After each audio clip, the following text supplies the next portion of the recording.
All right, folks, it is Friday, August 5th, 2022. Let's wrap up Nintendo's News Week. All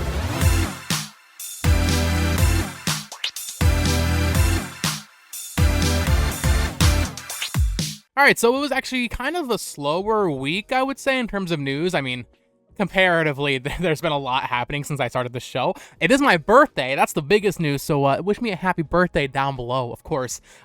I may be streaming tonight. If you watch this when I upload it, we'll see, because, of course, that Mario Kart 8 DLC came out, which we'll get into. And in terms of other housekeeping stuff from the past week, I uploaded a pickups video, as well as a reaction to, spoiler alert for our first major news story, Pokemon Presents. I uploaded my reaction to the Scarlet and Violet trailer, so go check out those if you missed them. But with that, let's get into our Switch Online updates for the week. Once again, slower week. Ever since I started this show, there's been always something at 6 p.m. Pacific time on Thursdays, or around that time, 6 to 7 p.m.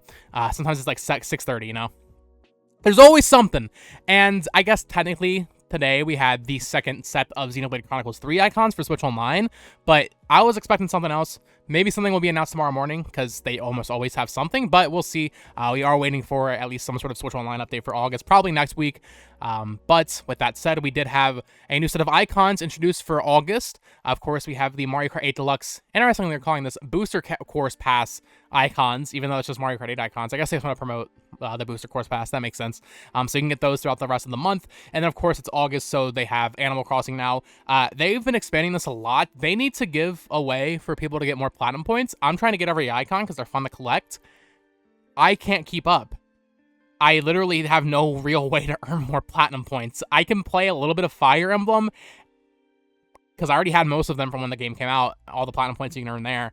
And then you have like dailies and weeklies in Mario Run and Animal Crossing. But other than that, there's no real way to earn platinum points. And right now they have like 5 featured games. It's too much. They need to introduce a way to earn more platinum points. Otherwise, it's literally impossible to get all the icons, which kind of sucks. So let me know what you think about that. But that said, of course, as we like to start these shows, we have a new release, this time in the form of a DLC. Mario Kart 8 Wave 2 is now available, boasting 8 new tracks across 2 cups, the Propeller Cup and the Turnip Cup, I believe. Really good track selection. Of course, it's out now. You can go play it. I don't need to run down each track as we did last week. It does have that new track, the Sunday themed one. I played that once. Really good track. They added anti-gravity. But with that, of course, Mario Kart 8 Deluxe version 2.1.0 is now available, and most noticeably, there may have been some other stuff. There's a couple things. Like they increased the number of ghosts you can download at a time for a time trial track. That's pretty cool. Most notably, though, they fixed Coconut Mall. Kind of. Not completely like people want. Because the big controversy when that came out in the first wave of DLC was that the cars don't move at all. They don't move like they used to across, just left to right. But now they do like this spin that honestly I think is more hazardous than before. So shout out to Nintendo for actually listening to feedback on that one. That's kind of crazy. They don't normally do that. But yeah, other than that, Mario Kart 8 DLC is now available. Finally, it feels like we were waiting for this forever because we were probably supposed to get it in June when the E3 Direct would have been. But alas, it is here. Waluigi Pinball is glorious, as well as pretty much every other track. It's a really good DLC pack. So if you're playing it, let me know down in the comments below. And like I said, I might be streaming it. We will see. This is going to age poorly when I don't stream it. But then we had a Pokemon Presents, which was, as a Pokemon fan, pretty uneventful. I was watching it with my friend Tony. We reacted to it, like I mentioned. And these events have gotten really formulaic. They need to do something to make it more interesting because every Pokemon Presents has the exact same formula. It opens up with something about like a tournament or something. Then they go into mobile games and they do them in the same order. It's always, I think it's Pokemon Go, then Cafe Remix, then Unite, and then Pokemon Masters EX. There's like a specific order they always put them in. And like I could cover the updates here. No one watching this cares. I don't care who plays these mobile games. They did just add Buzzwole to Unite. That's kind of cool. Buzzwole's great. But outside of that, though, there was not much else in that Pokemon Presents, except for, of course, the Pokemon Scarlet and Violet trailer, where we got a ton of information, including the name of the region, finally. The region we will be exploring in this game is Paldea.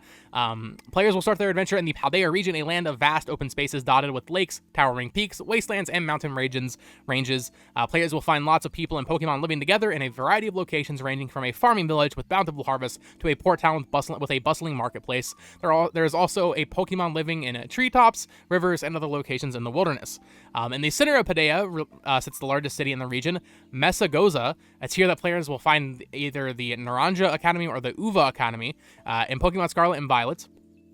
The name of the school, its emblem, and its uniforms and other details will differ depending on which version of the game is played. The Pokédex will be loaded on the Rotom phone as an app, so they're bringing that back. Not sure how I feel about that. And players will be able to see a map of the entire Paldea region in the map app, which will show their current location. Players will also see all kinds of information like nearby towns, Pokemon centers, and wild Pokemon. I'm not going to read through all the press release stuff here because there's a lot. Just know we got the name of the region. We got the name of the gimmick. It's terrestrial phenomenon is the name of the gimmick. It's terrestrializing a Pokemon. It basically turns them into crystals and boosts their attack. It's just like Dynamaxing, but just a new gimmick, as they always do now since X and Y. I think it actually looks pretty cool. It gives them Kirby hats, essentially, for their type, and that's kind of cool. They confirm that raids are coming back from Sword and Shield. However, now you'll be able to do attacks without waiting for your teammates. So it's all real time. You don't have to wait for your teammates. That's a great improvement. I'm so glad raids are coming back because raids were probably the best part of Sword and Shield. So shout out to Game Freak for that one. They revealed the Union Circle, which is how you play with friends in co-op. And then they introduced a bunch of characters as well as gym leaders. We did get the confirmation that gyms are the thing in this game. And we got further confirmation that you can finally, or really that you can actually do them in any order, which they basically said before, but a lot of people were still kind of skeptical of. We did get, I think, 3 new Pokemon here. We got Fido, who is a fairy-type dog. Fido, pretty good. Then we got a Paldean regional variant for a Wooper. Pretty cool. Poison ground type, poison fish. Kind of gives me that Corsola Galarian vibes with the dead Corsola there. And then a Cetitan, who is a Terra Whale Pokemon that is ice type. So honestly, less new Pokemon than I was expecting to be revealed here. I like that they're really holding it to their chest. This trailer confirmed all the leaks. So if you are interested in the leaks, you can find them. There's going to be a lot of Pokemon in this game, a lot of new Pokemon and new forms, so I like that they're not showing that. That's really cool of Game Freak, though. I remember Sun and Moon, they revealed the entire game before it came out. They did also confirm that you'll be riding on the legendary Pokemon, which I actually did a video about the day they revealed those legendary Pokemon because of the wheels. You get them early in the game, and you'll be able to ride them. I do think you'll probably not be able to battle with them, I'm guessing, but you can drive, you can fly, you can climb, all the stuff from Arceus just built into one legendary Pokemon, which is really great. And then final bit of Pokemon news, I believe, is they will have a special event for a Terralistize, I can't say the word, Pikachu that'll have the balloons from the, like the balloon flying Pikachu, kind of iconic art there. And I think that's it that we actually care about. We're not going to cover the mobile game stuff here, like I said. Kind of an uneventful Pokemon Presents. That could have just been a Scarlet and Violet trailer. It would have been great as on its own. But alas, we got a Pokemon Presents. Was hoping for like a proper spin-off on the Switch. I feel like other than new Pokemon Snap, there hasn't been much physically released. Maybe a new Mystery Dungeon would be nice. Just something Pokken 2. Really just something new would be nice. Because we haven't had a new Pokemon spin-off on the Switch. So I'm waiting for that. Game Freak. Or I guess not Game Freak. And when I say not on the Switch, I mean like a AAA $60 release. We had like Unite and Cafe Remix and Quest and all that. But I mean like a retail game. We haven't really had that on the Switch yet. So I'm waiting.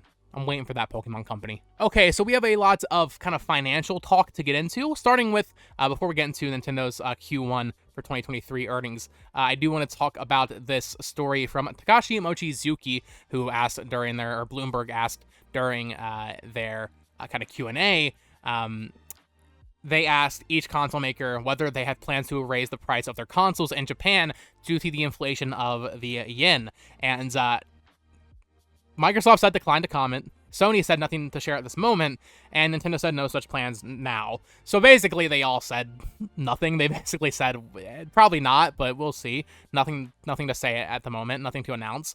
I bring this up because you're probably watching this like, why would they raise the price? Well, the yen, inflation, obviously. But if you are keen in the gaming industry and the gaming Twitter accounts and you follow this stuff, you'll know that Oculus, or Meta, I guess, raised the price of the Meta Quest 2 last week, I think from $400 to $500 or $300 to $400. It raised $100, however it was, because of chip shortages and just how expensive it is to make these things right now. We're still kind of recovering from pandemic, and it's just hard to get chips right now. It makes me very curious how much PSVR 2 will be priced at, and it does make me question, what are they going to price the next console at, Nintendo? Because I don't really see them increasing the price of the Switch or the OLED or the lights, at least not in America. But I do think this will give them an opportunity to launch their next product at an even higher price. Same thing with Sony, same thing with Microsoft. I think all three of them will do it unless these chip shortages really kind of lessen. But I don't really see that happening right now. It feels like it's just been 3 years now. That's just been nonstop barrage of shortages. So we'll see what goes on with that. I wanted to mention it because I think it's just insane. I can't think of another time that a product as big as like the Meta Quest 2 just outright raised its price by $100. That's really crazy. So we'll see what goes on there. But then, of course, like I mentioned, we had Nintendo's Q1 2023 fiscal results, of course, from April to June, end of June. There's no Xenoblade numbers yet, although apparently in the UK it's been doing very well. I'm not going to go over everything. There's a ton of stuff here. Net sales of 307 billion yen, 307 billion yen. Yeah, that's the right number. I was trying to see how many decimals there were there, or how many commas. We're not going to go over everything, but of course we have the main things that we would care about, which is sales numbers. So this past quarter, the Switch sold at 3.43 million units, which actually was a 23% drop from last year at the same period. Nintendo cited the reason being the chip shortages and just failure to meet demand, which is crazy. So the Switch is still selling really good. They just can't keep up. And the Switch as a console now is at 111 million 0.08 units. So crazy success there. It is on pace right now to outsell the PS2, making it the greatest selling console of all time. We'll see if that actually ends up happening. I am firmly in the camp that will happen, but we'll see. And then Switch software sales for this past quarter were 41.41 million units, dropping 8.6%. Although I read something else that apparently the first-party software sales this past quarter were actually the second highest of the Switch's life cycle ever for the same quarter, Q1 fiscal year. So Switch is doing great. And then, yeah, of course, software sales in total are now 863.59 million. But let's get into the game sales. This is what we all like to see. So we had 3 games that launched in this period or very near this period. Kirby and the Forgotten Land, which released at the tail end of Q4 of 2022, actually has sold 4.53 million units now, lifetime, which is really good. If you don't know, that makes it the second best-selling Kirby game of all time, right behind Kirby's Dream Land, which is around like 5.3, I think. So I think it's safe to say Kirby and the Forgotten Land, by the end of the holiday season, will become the best-selling Kirby game of all time. Easy. Nintendo Switch Sports, I've been waiting for this one. I feel very vindicated here because, as you know, I'm a big Switch Sports player. I love this game, and I've been saying for weeks that this game is doing very well, and people don't seem to really be paying attention to it. People keep saying, like, oh, it died. No, it didn't, because the game has sold 4.84 million units. It has sold more in less time than Kirby and the Forgotten Land, which is the second best-selling Kirby game ever. Nintendo Switch Sports is going to sell 10 to 15 million units by the end of its life. I promise you. That game is going to explode in the holiday season, especially if they get like a Switch bundle with it or something, which I doubt they'll do because they have no real reason to at this point. So yeah, Switch Sports doing crazy numbers. And then Mario Strikers Battle League, which just released in early June, is at 1.91 million units, which I believe is about par for the Mario Sports games on Switch around that launch, And then no numbers for Fire Emblem. I'm curious to see if that even hit 1 million. I kind of think it probably didn't, which really sucks because that game's so good. Of course, Fire Emblem Warriors 3 hopes. But then we get into our top 10 lifetime sales. Starting at number 10, Ring Fit Adventure at 14.54. Pokemon Let's Go Pikachu, Let's Go Eevee at 14.66. Pokemon Brilliant Diamond Shining Pearl at 14.79, making it still the best-selling remake of all time for a Pokemon game. And then while we're here, I just want to mention, Arceus did not have legs at all. It's really sad to see. The game didn't even sell 1 million units since the last quarter.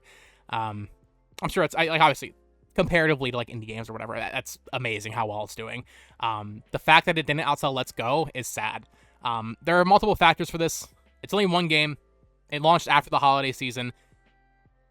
Scarlet and Violet were announced 5 weeks after it came out. And yeah, it just kind of, the timing is weird. They should have waited almost. I don't know. I can't say they shouldn't have done Brilliant Diamond and Shining Pearl because it sold so well. And I believe Arceus is around 13 million. But it's just sad to see, because if that game had released during a holiday season, it would have sold probably 15, 20 million units. So, and if it was 2 games, because inherently you get more sales from that.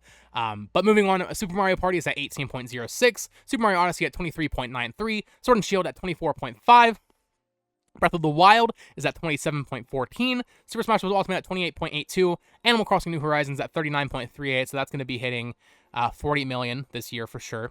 Mario Kart 8 Deluxe at 46.82, insane.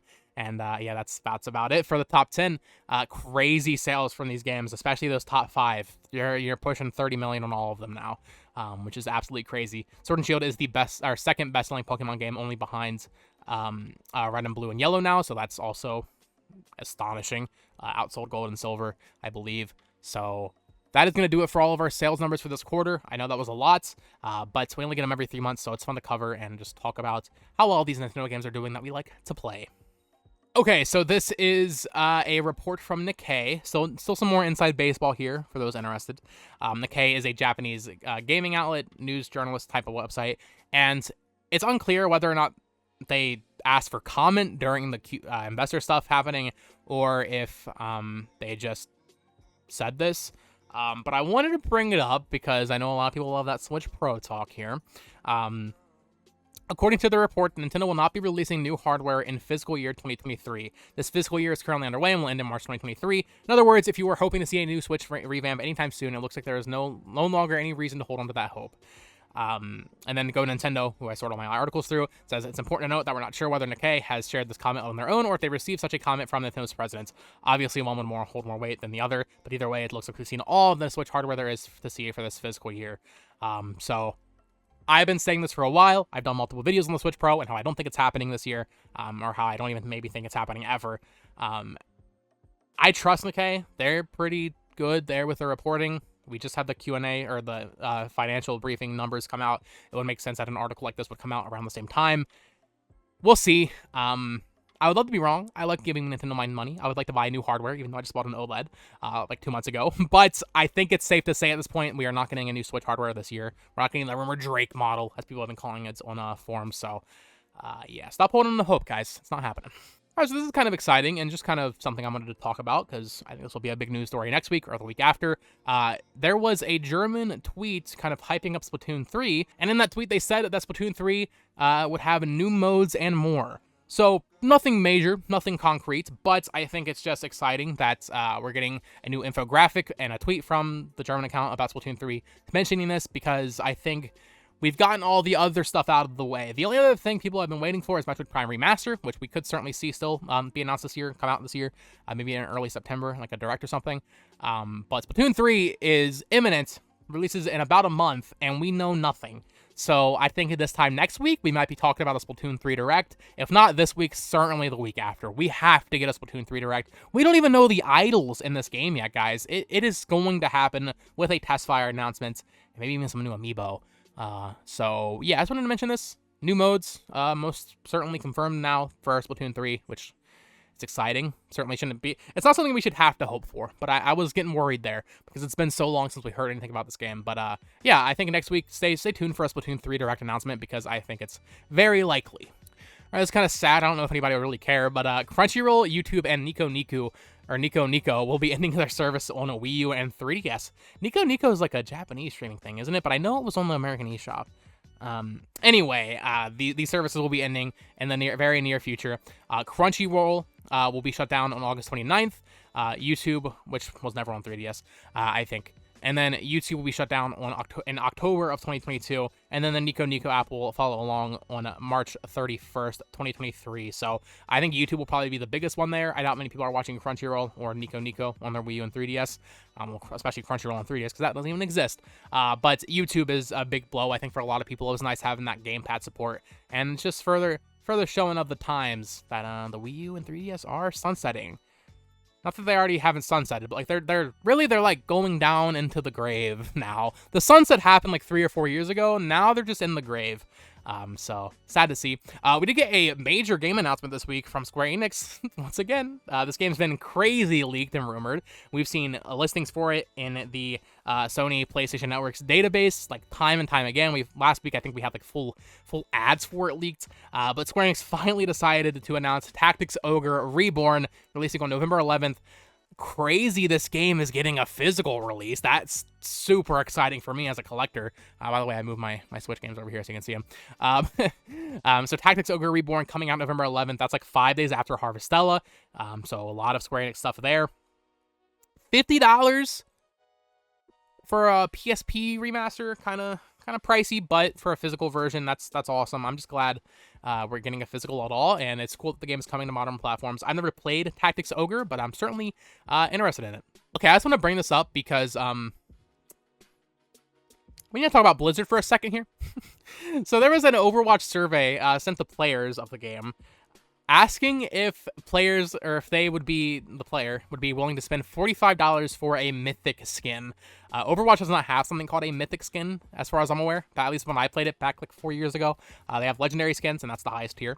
Of course, Overwatch is getting rid of loot boxes when Overwatch 2 launches in October.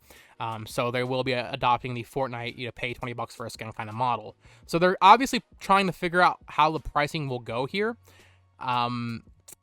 If they try to charge $45 for a skin, they're insane.